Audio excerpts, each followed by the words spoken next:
I think we're too loud to be liked by people who like post-punk, but not loud enough to be liked by people who like hardcore. Proto post-punk is a joke that went too far. It's punk, isn't it? Yeah, well, the idea, the joke behind it was, proto post-punk is just punk. We were trying to think of like a long-winded name of like describing what we are. We always used to go to punk shows together. Yeah, it was just kind of what we were bonded over. Yeah, and we would always be the most energetic ones in the audience. We would always make the shows a bit more livelier once we went there, and we thought, why don't we just put on our own shows? Yeah, I remember that conversation. We were in his kitchen, and we were talking about like why don't all these floor. Actually, it was after we got barred from the Finsbury. We went to see Claw Marks at the Finsbury, and we got thrown out halfway through because they were like, you're fucking throwing each other around.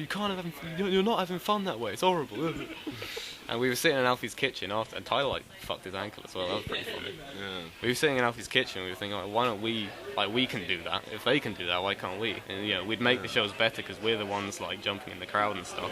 When we play shows, we see it more like we're members of the audience rather than we're the artist up on the stage. Yeah, there's a lot of jumping in the crowd and stuff. Yeah. But also just because I think our experience is all from going to shows. I also just feel more comfortable in the crowd than on the stage. So if I need a break, it's easy to just kind of sit in the crowd for a bit. I wanted to play good shows in nice venues with bands I like, and that's what we're doing. We play with Bow Grits and USA Nails and bands that I've paid to go and see before. Yeah. And now we're playing in these great places on these great lineups. That's everything I ever wanted from this band.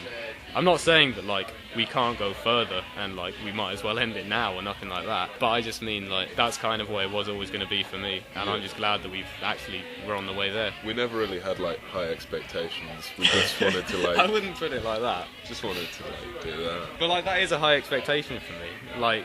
We played at the Shacklewell Arms. I've seen we've seen amazing bands at Shacklewell Arms. Some of the best shows I've been to at Shacklewell Arms. To have been on that stage is it's a dream come true. I know it's a small dream. It was like a free entry show. We were opening the bill, but it was still pretty big for us, or for me at least. Yeah, making stuff that's good enough that people would leave their house to go and see it. That's pretty good.